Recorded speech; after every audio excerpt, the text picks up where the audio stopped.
What if I told you that the UFO story isn't just about leaked files, but about decades of military confusion, classified investigations, and cases that even experts still can't fully explain? Over the years, the US government has run multiple programs to study unidentified aerial phenomena, including military task forces and intelligence units, specifically created to analyze pilot sightings that could not be identified as conventional aircraft, drones, or natural events. In fact, one of the most well-known modern programs was the Pentagon's Advanced Aerospace Threat Identification Program, which quietly investigated UFO reports for years before its existence became public.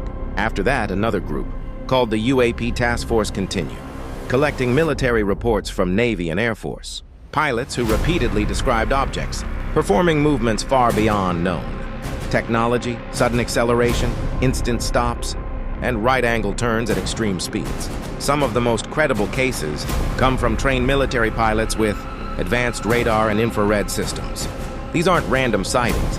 They are documented encounters with sensor data, multiple witnesses, and official reports. In several cases, pilots described objects that had no visible propulsion system, no heat signature like a normal jet engine, and no recognizable flight pattern. One famous incident involved Navy pilots who tracked an object nicknamed the Tic Tac due to its shape.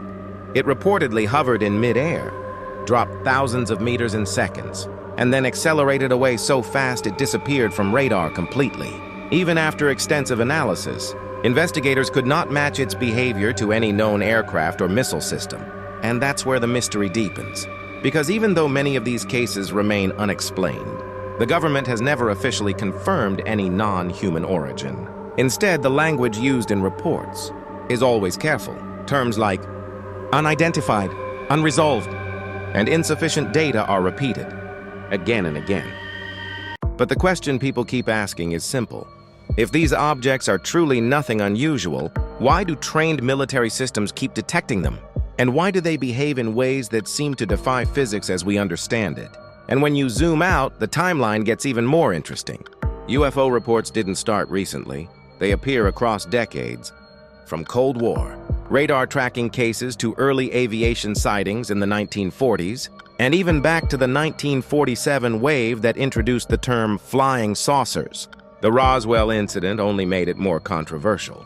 What started as a military statement about recovered debris quickly changed within hours, with officials switching explanations and shutting down further discussion. That contradiction is one reason Roswell is still debated today. And now, decades later, something unusual is happening again. Not just sightings, but official acknowledgement that many cases still have no clear explanation.